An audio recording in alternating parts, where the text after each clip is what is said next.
Ketemu lagi di Speedlit episode 20. Ini pertama kali yang kepalanya dua, ya. Tapi di sini spesialnya ini ada teman gua, ya. Teman teman teman harusnya teman SMA tuh udah ketemu, tapi kita ketemunya pas kuliah. Kuliahnya di STAN di Bintaro, ya kan? Ngakunya Bintaro, padahal Jurangmangu ya, nggak apa-apa lah. Nah, di situ gue baru tahu nih orang Bogor. Ternyata dekat gitu loh, sekolahnya sama rumah gua gitu.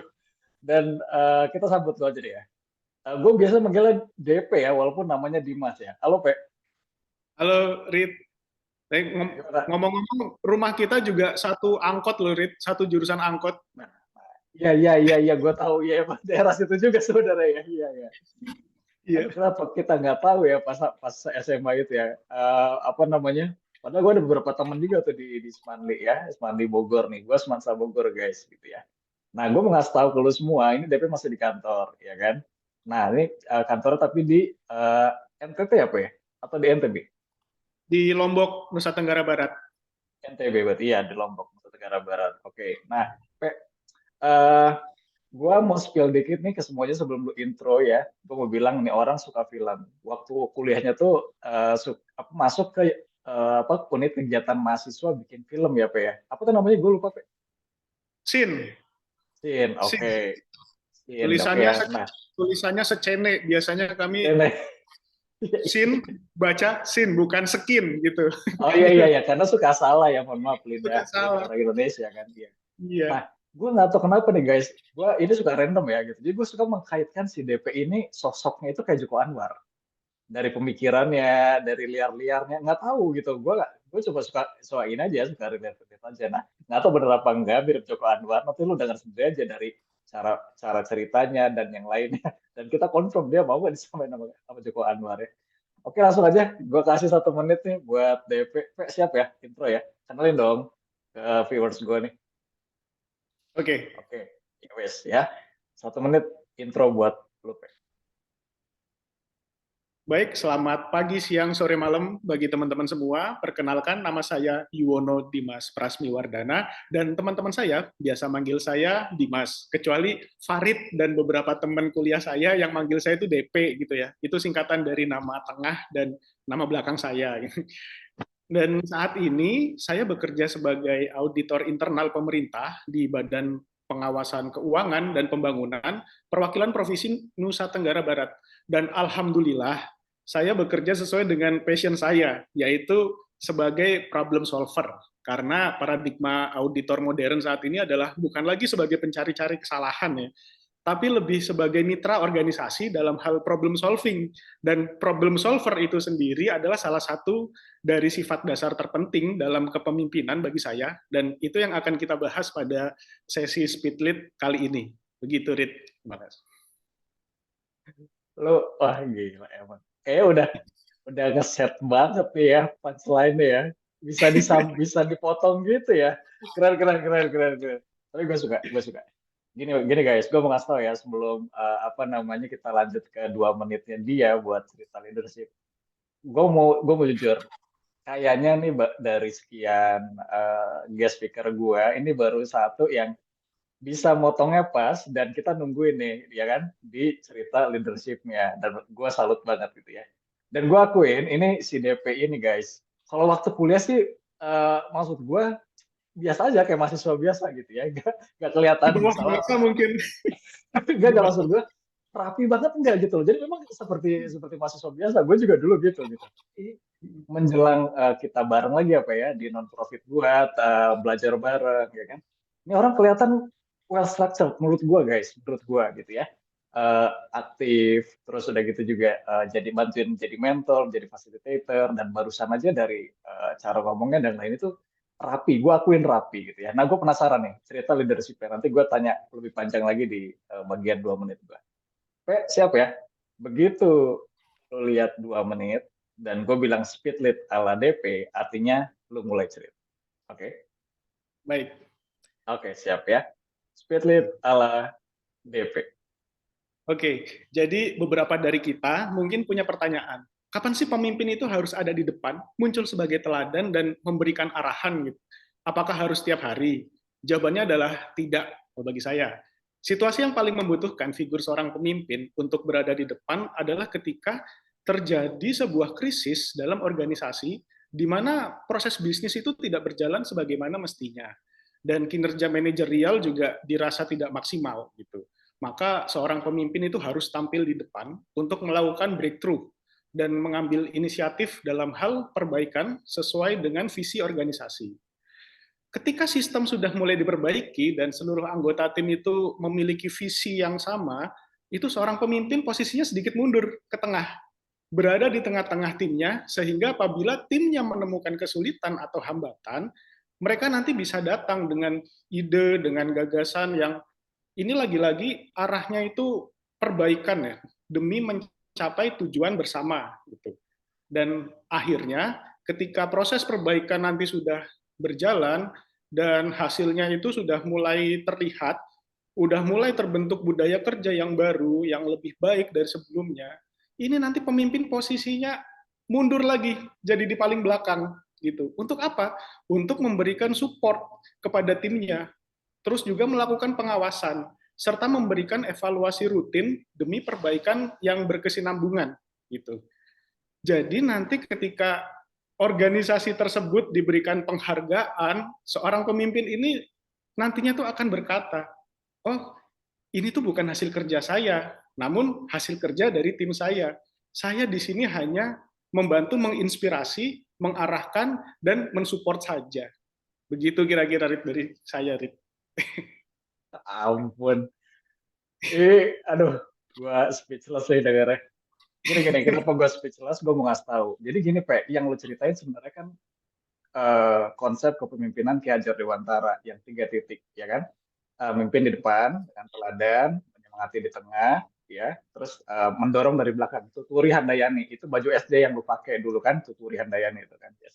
Ya. Nah, tapi sejauh ini gue cuman mikir kayak apa namanya, ya harus ada aja di 3 titik. Terus gue mungkin belum masuk nih kenapa ada 3 titik, gimana sequence-nya gitu ya. Tapi kan cerita lu barusan adalah sequence gitu. Dari mana mulainya gitu ya? Di titik mana kalau ada case A gitu ya. Terus udah gitu kalau ada case B di mana, case C di mana gitu kan.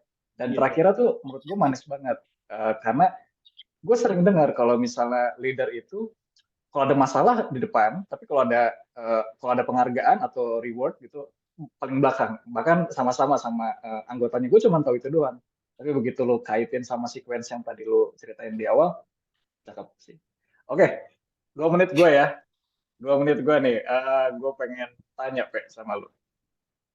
Oke, unit lo ada kata-kata pengawasannya, bener ya? Badan bla bla bla pengawasan. Terus tadi lo bilang pengawasan di belakang, gitu kan? Nah, menurut gue gini, evaluasi. Oke. Nah, menurut gue, boleh dong ceritain sama kita, lu udah berapa tahun kerja di unit ini, di unit lu ya, dan bisa nggak lu kaitin dengan posisi yang Tuturi Handayani tadi gitu? Apa hubungannya unit lu itu dengan memang fungsi pengawasan? Silakan, Pak. Oke, jadi gue berada di BPKP itu udah 10 tahun ya, Rit ya. Dan di NTB sendiri itu udah 5 tahun gitu. Dan di sini sebenarnya fungsi pengawasan gue adalah yang paling gue ingat yaitu ketika mendampingi gempa, pasca gempa di Lombok. Ya. Nah, jadi berapa tuh, Pak? Itu 2018. Karena pada waktu gempa itu kita nggak punya yang namanya SOP. Indonesia belum ada waktu itu. Benar-benar SOP ketika pasca bencana itu bagaimana. Akhirnya gue sama tim gue di sini tuh kita mulai dari menginisiasi sebagai advisor ya, sebagai advisor Pemda, kita menginisiasi terutama pertemuan rutin waktu itu selama beberapa bulan rutin setiap Senin di situ. Itu gunanya adalah untuk menjalin komunikasi dari setiap unit-unit Pemda, OPD dinas-dinas yang terkait gitu. Karena poin lainnya dari kepemimpinan yang penting selain dari problem solver itu adalah komunikasi yang baik gitu. Jadi kami dulu menjalin komunikasi seperti itu dan itu hasil dari pertemuan itu kita evaluasi setiap minggu Rit, untuk mencapai yang tadi kesinambungan itu, perbaikan kesinambungan itu, Rit. Oke, cakep. Pas juga nih waktunya ya. Jadi lu mau bilang gini ya, lu mau bilang walau eh, unit lu secara harfiah memang ada fungsi pengawasan itu gitu ya. Dan kejadiannya pada saat krisis tadi apa Pak namanya? Gempa ya? Atau apa tadi? Iya, Di 2018 pasca gempa gempa ya. Lombok tahun Pasca gempa. 2018. Nah, ya. Tapi secara individu lu dan tim itu melakukan 3 titik tadi kan. Begitu ada krisis yang maju paling depan gitu ya Pak ya. Apa yang Iya. dilakukan? Yang lu bilang komunikasi ya Pak ya. Terus apa dengan beberapa stakeholder, dengan banyak stakeholder dari daerah ya apa istilahnya tadi OPD ya apa? Iya, OPD. Ya dinas lah, dinas-dinas terkait gitu. Dinas, ya. Nah, kayak gitu maksud gua. Jadi apa namanya? Thank you banget nih, lu udah ngasih insight tadi ternyata lu lead by example, nggak cuma teori nih. Lu bilang tadi kalau krisis di depan gitu ya, terus kalau udah Iya. agak stabil gitu kan, di tengah Iya. apa Di tengah. visinya udah sama dan udah enak, nah baru terakhir standby buat ngawasin gitu ya Pak ya. Iya. Nah, ini ada satu lagi pertanyaan dari gua. Dan ini relate sama cerita lu dan titik pertama leader yang lu ceritain, krisis ya. Jadi gue pernah baca, Pe, dan kita baru ngelewatin krisis 2020 sampai kemarin 2022. Mungkin sekarang ada, tapi udah mulai kendor, COVID maksud gue. Nah, Ya. Pe, kan namanya krisis ini bisa muncul mendadak. Setuju nggak, Pe? Bisa mendadak, nggak ketebak, terus impact-nya gila gitu ya. Nggak impact-nya nggak kecil juga, bahkan bisa, bisa kayak kena ke teman-teman terdekat kita, keluarga terdekat kita, gitu ya Pak ya. Dan ini kejadian bisa dimanapun. Ya tadi gue udah kasih contoh di lo gempa seglobal itu COVID. Nah, pertanyaan gue adalah pada saat krisis ini Pak, ini kan semua panik Pak, biasanya, ya nggak? Semuanya panik, semuanya pengen keputusan yang cepat, tepat, tapi nggak mampu karena tadi apa namanya nggak pernah punya pengalaman itu dan yang lainnya gitu ya. Makanya kan lo tau sendiri pas COVID awal juga nggak semuanya benar kan. Kadang keputusannya yang dibikin sama policy maker gitu ya. Jadi bertahap gitu, Pak. Nah, coba Pak, gua akan tanya gini. Pada saat krisis itu, sebagai seorang leader nih, Pak, krisisnya muncul nih, dang, gitu kan itu sebenarnya hal pertama yang perlu dilakuin tuh apa sih Pe? Gitu. Dan lu boleh kaitin sama cerita lu tadi yang terutama titik pertama tadi ya yang kalau ada krisis tuh muncul duluan paling depan gitu. Silakan Pe. Hal pertama yang perlu dilakukan. Sebenarnya ya, Rit ya, kalau dari basic pekerjaan gue nih, Rit, pengalaman kerja gue, yang pertama harus dilakukan itu bahkan sebelum krisis itu terjadi. Dengan cara apa? Mitigasi risiko. Kita bentuk daftar risikonya. Sekonyol apapun idenya, kayak misalnya mikir, wah nih kantor kayak kita mikirkan resiko kebakaran kantor gitu. Tapi kantor kan belum tentu kebakaran. Iya, memang kantor kemungkinan keterjadiannya itu kecil, mungkin 1/1000 tahun gitu. Tapi ketika itu terjadi, dampaknya kan besar sekali, Rit. Jadi yang pertama adalah identifikasi resiko. Kita harus mengidentifikasi resiko kayak sebanyak mungkin, sebijak mungkin, dan perhitungannya itu sematang mungkin. Gitu. Jadi ketika nanti ada hal ini terjadi, ada sesuatu yang tidak mengenakan ya, yang mengganggu tujuan organisasi ini terjadi, itu kita udah ada nih skenario awalnya nih, nggak kayak yang tadi kita ceritain ketika gempa itu, kita tadinya belum punya, makanya kita mengais-ngais nih kayak ini apa ya? Pada akhirnya kan kita hanya bisa berkomunikasi untuk mencari solusinya nih seperti apa gitu. Pendekatannya akhirnya trial error meraba-raba seperti itu, Rit. Jadi manajemen resiko. Manajemen risiko. Dan ini berarti benar, Pak. Jadi bukan nekat majunya, bukan nekat untuk di posisi paling depannya sebagai leader ya, tapi pembelajar. Nah, pembelajarnya gimana? Ini relate banget sama Google Project Management yang gue pelajarin juga, Pak. Jadi di tahap planning gitu ya, sebelum eksekusi masih jauh, tapi di tahap planning itu mungkin orang sekilas kalau ngomongin ngerencanain apa? Paling schedule, ya nggak? Budget, paling gitu doang kan. Tapi orang lupa apa coba? Risiko. Dan lu benar tadi, benar banget gitu. Ya bahkan sebelum dimitigasi harus di-identify dulu risikonya apa. Kalau yang berat, tackle-nya gimana gitu ya. Kalau yang sedang gimana. Dan begitu tadi kasih contoh kalau ini bakal bisa kebakaran nih kantor nih. Gimana ceritanya? Berarti kan itu kan nggak tiap hari kejadian. Possibility-nya nggak sering gitu kan. Tapi harus Iya, tetap ada. Gimana caranya? Ya siapin apa namanya tabung pemadam kebakaran, gitu ya Pak ya. iya, Diisi iya, berkala, dicek berkala, kira-kira kayak gitu. Gitu ya Pak. Kira-kira iya, tepat asap sekali, banget. selaras. Laras, oke. Thank you, Pak. Intronya udah, ya. Terus ceritanya udah, dan kita ngobrol tentang ternyata maju bukan modal nekat, tapi tadi belajar risk management, gitu ya. Itu sangat penting sebagai leader. Jadi dan gue setuju antisipasi lebih enak dibanding begitu kejadiannya ada kaget, gitu kan? Iya, kaget, Katanya bingung mencegah, kita mau ngapain. betul. Mencegah lebih mudah dibanding mengobati. Itu harusnya, benar. Nah, sekarang masuk ke bagian konklusi. Ini enak nih, nggak pakai waktu, ya kan? Dan di sini biasanya gue minta guest speaker gue konklusi atau gue nanya kalau ada yang apa namanya pengen gue tanyain. Kalau buat lu, gue nggak pengen lu konklusi karena udah keren semua tuh tadi semua. Dan gue ada satu pertanyaan ya. Jadi gini, Pe. Eh, lu sendiri, Pe. Lu sendiri perjalanan hidup kayaknya udah kepala tiga kita ya. Jadi udah banyak banget yang kita alamin ya pas sebelum kuliah, kuliah sampai sekarang, momen-momen kerja dan ke depan. Jadi ada tiga fase nih. Sebelum kuliah, pas kita di SMA dulu ya, gua nggak tahu lo SMA ekskulnya apa, pokoknya pas SMA.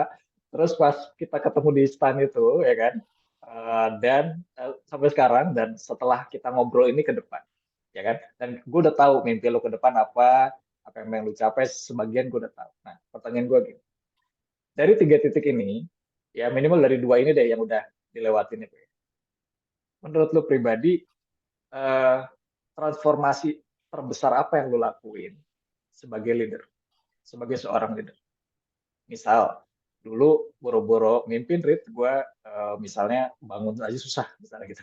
Gue dulu suka telatan, misalnya, tapi sekarang gue aware dengan time management. Itu cuma contoh doang. Nah, sekali lagi, transformasi terbesar ala DP ini apa? Dan mudah-mudahan ini pastinya inspiring buat yang dengar. Silakan, Pak. Oke, thank you, Rit. Ini pertanyaan yang menarik sekali dan sebenarnya gue belum pernah memikirkan jawabannya. Barusan kepikiran, barusan banget Oke, nih tuh, oh gini. oke, Jadi gue itu selama ini nggak merasa bahwa diri gue seorang pemimpin, Rit, jujur aja. oke. Hmm, Tapi barusan gue inget hmm. dari SD, gue dipercaya jadi ketua apa pemimpin upacara. Oh, Dari apa SD nih gue pemimpin posisinya? upacara, Ingat SMP nggak gue pemimpin posisinya? upacara. Oke, Pas oke. pas SMP gue juga dipercaya untuk ngelatih PBB itu. Bahkan Oh, ketika pas Ibra. Hmm, ya semacam oke. pas Gibra tuh, Ya, ya, baris ya. per baris ya. Oke. Terus habis itu pas kuliah di STAN, gue dipercaya jadi wakil ketua kelas waktu itu ya. Kelas. Iya, benar, benar. Dan pas kemarin kuliah S1, gue dipercaya jadi ke ketua kelas juga di situ ya. Pas krisis itu yang 2018 pasca gempa, gue Ah, dipilih, ah, gue dipilih untuk memimpin apa ya, untuk mengkoordinir ini OPD-OPD yang banyak.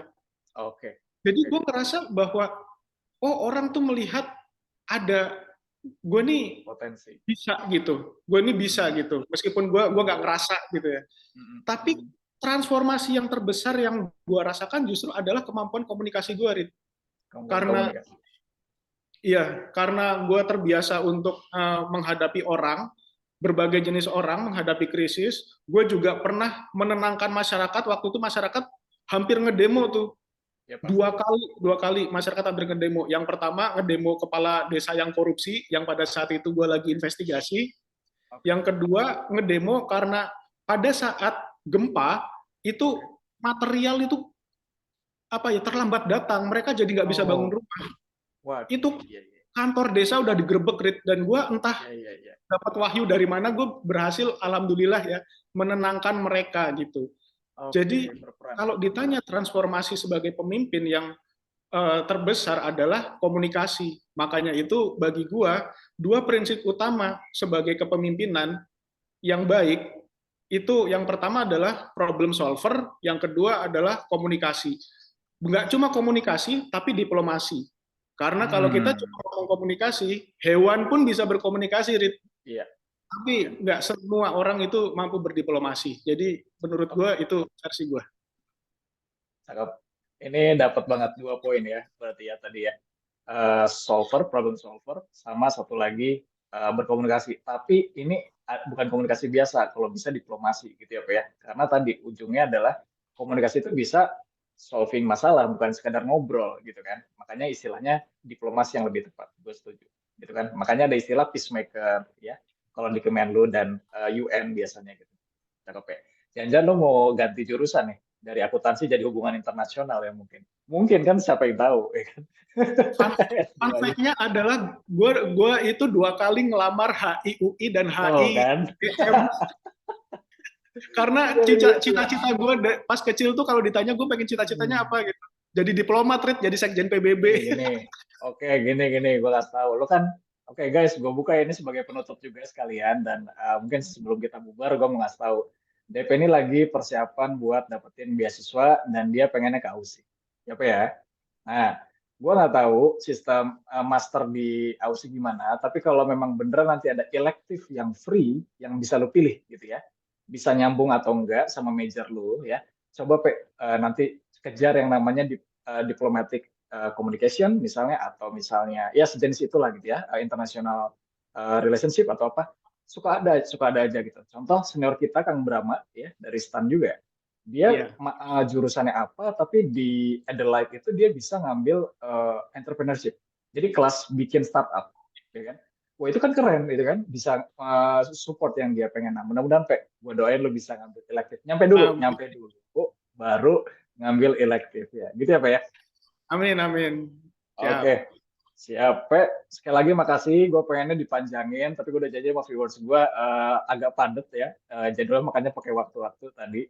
Tapi gue Siap, appreciate amin. dengan semua cerita lo dan gue senang dapat insight-insight yang menurut gue pernah dengar, tapi dari lo tuh kayak ada bumbu tambahan ya. Ini dia. Ya kan? Ada bumbu yang unik ya nih gitu. Sampai detik terakhir tadi, gue tanya tentang transformasi. Sehat-sehat ya Pak ya. Nanti kita ketemu Lu lagi di juga, Rit. vote ya. Siap. Ya, thank you, Rit. Oke, ya gitu aja viewers gua di episode 20 ini. Nanti apa namanya ketemu lagi di episode selanjutnya. See you guys.